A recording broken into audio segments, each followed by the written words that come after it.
नमस्कार, मैं शंभू कुमार सिंह और आप देख रहे हैं नेशनल दस्तक। कोरोना ने दुनिया को रोक रखा है, सब कुछ ठहर गया है, लेकिन भारत में अगर कुछ नहीं ठहरा है तो वो है गरीबों पर अत्याचार, caste atrocity, SC ST OBC minority के खिलाफ अत्याचार, मीडिया में मुसलमानों के खिलाफ नफरत, जातीय हिंसा और लगातार भ्रष्टाचार।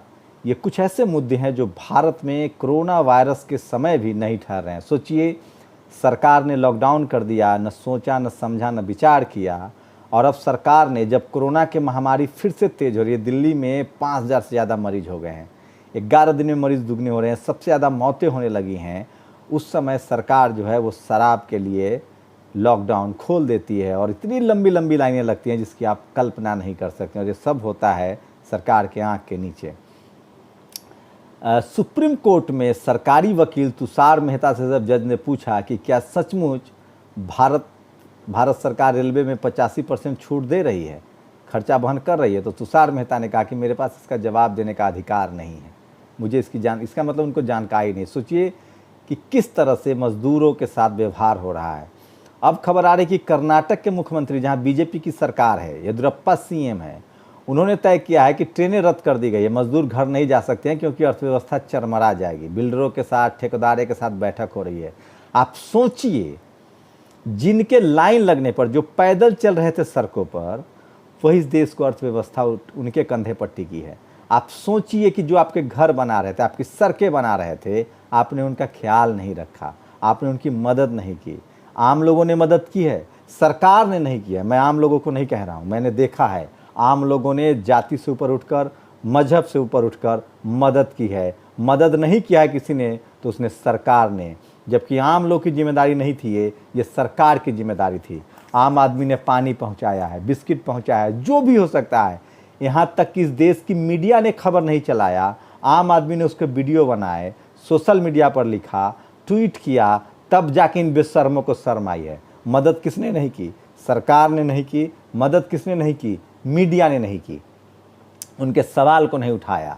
सोचिए कितनी बड़ी बेईमानी हुई है और इस देश में क्या क्या चलता है। मैं इसीलिए कह रहा हूँ। और वो मजदूर कौन है? वो मजबूर कौन है? उनकी एक जाति है। इस देश में SC ST OBC माइनॉरिटी और जनरल, ये कॉन्स्टिट्यूशनल टर्म्स है, आप इससे भाग नहीं सकते हैं। और आप सर्वे करके देखिए कि जो मजदूर हैं, जो मजबूर हैं, वो कौन लोग हैं और किन के साथ ज्यादती हो रही है।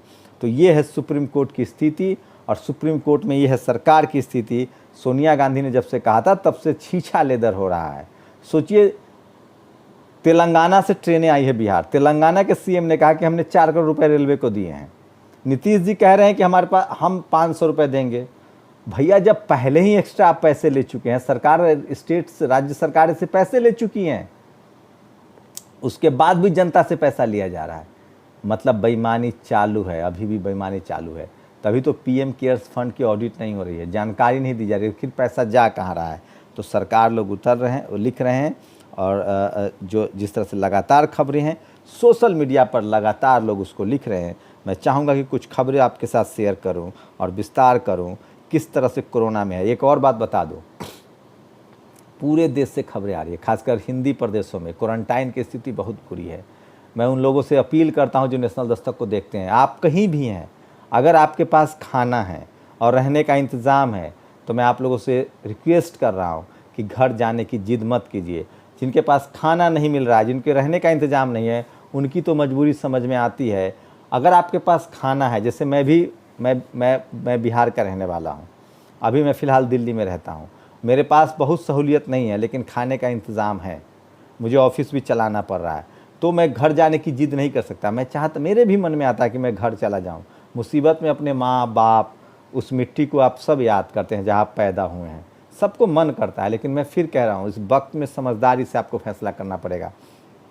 अगर आपके पास सहूलियत है, अगर आपके पास खाना है, तो प्लीज़ आप इस तरह के दिमागी रूप से मजबूत हों और अभी फ़िलहाल जहाँ हैं वहीं रहें। हाँ, मैं जानता हूँ इस देश में जो करोड़ों कह रहा हूँ मैं, लगभग 60 करोड़ के आसपास जो दैनिक मजदूर हैं, जो दिहाड़ी काम करने वाले, उनके पास न घर है, न खाना है, न बैंक अकाउंट है, न पैसा है। उनकी मजबूरी मैं समझ सकता हूँ। उनको सरकार को घर भेजना चाहिए जहाँ उनके अपने हैं। लेकिन हो क्या रहा है, क्वारंटाइन के नाम पर अत्याचार हो रहा है, खासकर बिहार से बहुत ही डराने वाली खबरें आ रही हैं, मध्य प्रदेश से डराने वाली खबरें आ रही हैं। मध्य प्रदेश में तो एक क्वारंटाइन करने पर 5,000 का सरकार बिल बना रही है, लेकिन बदले में कुछ नहीं मिल रहा है। वो तमाम खबरें जल्दी जल्दी से जो मैंने दिन भर आपके लिए छांटे हैं, मैं चाहता हूँ उसका विश्लेषण करते हुए जल्दी से बताऊँ, और फिलहाल आपको इसी तरह से काम चलाना पड़ेगा। आईएएस रानी नागर का अपनी नौकरी से इस्तीफा है। स्ट्रीम मीडिया में कोई खबर नहीं, क्या कोई जातिवाद SC ST OBC की खबरों को दिखाता तो कुछ नहीं। सोचिए एक आईएएस गुर्जर समाज की बेटी को इस्तीफा देना पड़ा है। पेट्रोल 10 रुपये, डीजल 13 रुपये महंगा हो गया, जबकि दुनिया भर में पेट्रोल की कीमत अंधे में गिर चुकी है। सोचिए 10 रुपये पेट्रोल और 13 रुपये डीजल महंगा किया जा रहा है। सोचिए किस तरह की चीज़ें हो रही इस देश में। और मैं एक ट्वीट है, पढ़िए इसको। हज और गंगा स्नान तो गरीबों का नज़रिया है, वरना अमीरों के पाप तो हाई कोर्ट और सुप्रीम कोर्ट होता है। साहू जी महाराज कल बुद्ध पूर्णिमा है, उसकी अग्रिम बधाई। और आज मैं आप लोग को बता दूं कि आज छत्रपति साहू जी महाराज का 7 मई को बुद्ध पूर्णिमा होता है। बुद्ध प्रकट हुए थे, बुद्ध अवतरित हुए थे, बुद्ध का जन्म हुआ था।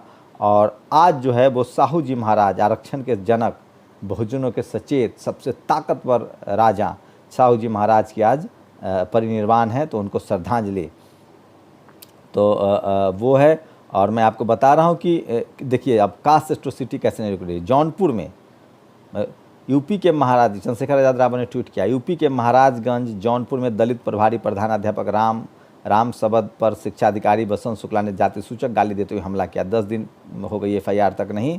सोचिए ये स्थिति है, पुलिस कर्मचारी के साथ ये स्थिति हो रही है बहुजन समाज की।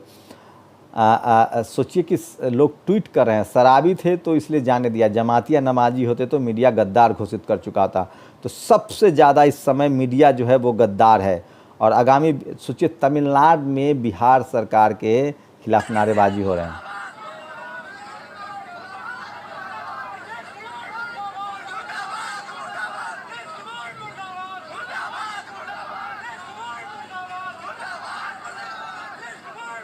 तो ये तमिलनाडु का वीडियो है जो मैं आपको दिखा रहा हूँ, किस तरह से वहाँ लोग नाराज़ हैं और मुर्दाबाद के नारे लगा रहे हैं। तो और भी कुछ खबरें हैं, जो महत्वपूर्ण खबरें हैं वो मैं दिखा रहा हूँ। विदेश में फंसे भारतीय अमीरों को वायुयान और एयर इंडिया के जहाज़ों ने मुफ्त में भारत लाया। मजदूरों को ट्रेन से उनके राज्य तक ले जाने के लिए सरकार किराया वसूल रही है। उद्योगपतियों का 68,000 करोड़ माफ़ है। बैंक कर्ज माफ़ कर दिया, लेकिन मजदूरों के लिए घर भेजने के लिए पैसे नहीं हैं। तो लगातार जो लोग हैं वो सवाल पूछ रहे हैं, सवाल उठा रहे हैं। बिहार के मधुबनी का ये वीडियो है, देखिए किस तरह से जानवरों जैसा व्यवहार किया जा रहा है। वहाँ लोगों को क्वारंटाइन में बिल्कुल खाना नहीं दिया जा रहा है, बिल्कुल क्वारंटाइन किया जा रहा है, बिल्कुल बहुत बुरी हालत है। तो ये मैं आपको दिखा रहा था। और ये वो तमाम खबरें हैं जो जिस तरह से समाजवादी पार्टी ने सफूरा पर आपत्तिजनक एंटी वुमेन कमेंट करने के लिए एक पंडित जी अजय तिवारी अज्जू को पार्टी से निष्कासित कर दिया। प्रशांत कनौजिया लिखते हैं कि SC ST OBC के खिलाफ, माइनॉरिटी के खिलाफ जो भी बात करता है उसका टाइटल चेक कीजिए, तब आपको जातिवाद का जहर पता चलेगा कि ये कौन लोग हैं जो इनके खिलाफ हैं। कितनी घिनौनी खबर है। बिहार के हथौड़ी थाना क्षेत्र में कितनी घिनौनी खबर नहीं है, माफ़ कीजिएगा, करतूत है। चंद्रशेखर आजाद रावत ने बिहार के हथौड़ी थाना क्षेत्र में पंचों द्वारा 3 महिलाओं पर डायन का आरोप लगाकर उनके बाल काटा गया और उनको घुमाकर गंदगी खिलाई। क्रूरता की हद शर्मनाक है। नीतीश कुमार जी दोषी पंचों एवं सभी दोषियों पर तत्काल कड़ी से कड़ी कार्रवाई सुनिश्चित हो। ये है बहुजन समाज की हालत। तो मतलब क्या कहा जाए, मतलब कनाडा में सुबह की अच्छी खबर कनाडा से है। नफरती हुड्डा साहब टर्मिनेट हो गए हैं। बहुलवादी और डाइवर्स, सोचिए भारत के कोई हुड्डा साहब थे जो वहाँ जातिवाद और धर्म को लेकर गंद फैला रहे थे, उनको टर्मिनेट कर दिया गया है। तो ये स्थिति है। एक और दलित बच्ची को बंधक बनाकर लगातार 3 दिनों तक महंतों ने किया गैंगरेप। ये खबर यूपी से है। बताइए, ये अशोक भारती ने इसको ट्वीट किया है। तो कास्ट एट्रोसिटी जो है वो अपने चरम पर है। सोचिए कि किस तरह से MP में बहुजन समाज को टॉयलेट में क्वारंटाइन किया जाता है और वहाँ देखिए खर्चा, देखिए क्वारंटाइन सेंटर में एक व्यक्ति पर प्रतिदिन 5222 रुपये खर्च है। नाश्ता 300, भोजन 580, रात्रि भोजन 580, पेयजल 380, चाय में स्नैक्स जो है वो 260 का है, cleaner 150, body wash 150, sanitiser 270, triple layer mask 50, hypochlorite 550, कुल 1170, 2000। अन्न में सुरक्षा 666, spray machine 364, PP kit 265, staff 255, total 5222। ये इस तरह से लूट चल रही है, समझिए क्वारंटाइन के नाम पर सरकार किस तरह से लूट। तो मैंने कहा ना, लॉकडाउन है, पूरी दुनिया थमी हुई है, लेकिन भ्रष्टाचार, जातिवाद, सरकारी निग्लिजेंसी, ये सब यहाँ चल रहा है। सोचिए हमारे जो उपराष्ट्रपति हैं वेंकैया नायडू साहब, वो विदेश जाते हैं तो क्या कहते हैं, बुद्ध के मार्ग ही बदलेगा दुनिया की तस्वीर, बुद्ध का मार्ग ही बदलेगा दुनिया की तस्वीर। भारत में ये लोग क्या बोलते हैं, सोच समझिए। कल बुद्ध पूर्णिमा है 7 मई को, आप सबको अग्रिम बधाई। और लगातार लोग लिख रहे हैं, और सबसे खतरनाक खबर आई है, योगी आदित्यनाथ पर साफ साफ सवाल उठ रहे हैं। सेना में जिस तरह से लगातार हमारे जवान शहीद हो रहे हैं, उसमें भी जातिवाद किया जा रहा है। अब्दुल हफीज गांधी ने लिखा है, जो प्रोफेसर हैं, कि जी सैनिक या शहीद का कोई धर्म जाति नहीं होता, वह देश के लिए लड़ते और शहीद होते हैं। आपने शहीद कर्नल आशुतोष शर्मा के परिवार को 50 लाख आर्थिक सहयोग दिया और एक नौकरी जो सराहनीय है, परंतु शहीद अश्विनी यादव जी के परिवार हेतु आर्थिक सहयोग की घोषणा नहीं की। सवाल है, ऐसा क्यों? सोचिए, योगी आदित्यनाथ जी, दो सैनिक हमारे देश के नाम शहीद हुए हैं, देश के लिए शहीद हुए हैं, उन सबको सलाम है, जज्बे को सलाम है, उस परिवार के प्रति देश खड़ा होना चाहिए। लेकिन शर्मा जी के साथ कंपनसेशन है और यादव जी के साथ सिर्फ सहानुभूति है। क्या कहेंगे इसको, बताइए, आप ही लोग बताइए, मैं क्या कहूँ, आप बताइए। मध्य प्रदेश के टीकमगढ़ में जाति विशेष के लोगों ने, जिसको आप लोग ऊंची जाति कहते हैं, मैं नहीं मानता किसी को ऊंची और नीची, जातीय हिंसा हुई है, कास्ट एट्रोसिटी कहते हैं, जाति के लोगों ने कुशवाहा जाति के ऊपर बुरी तरह से हमला किया, जिसमें कि परिवार के 12 लोग घायल हुए हैं। ये वीडियो है मेरे पास। तो ये वो तमाम खबरें जो मैं आप तक पहुंचा पा रहा हूं, और ये तमाम ऑथेंटिक खबरें हैं जो मैं आपको बता रहा हूं। अमीश देवगन का शर्मनाक बयान है। ये मीडिया वाले कितने बेईमान हैं, भ्रष्टाचारी हैं। ये जिस तरह से मुंबई की खबर को तबलीगी जमात कह रहे थे, ये माफ़ी मांगने में भी माफ़ी भी नहीं मांग रहा है। तो इस देश में सबसे ज़्यादा 2 लोग दोषी हैं कोरोना में, जो अत्याचार कर रहे हैं। वो एक सरकार और दूसरी मीडिया, जो उसके मुँह लगी है, जो उसके एजेंडे पर काम करती है।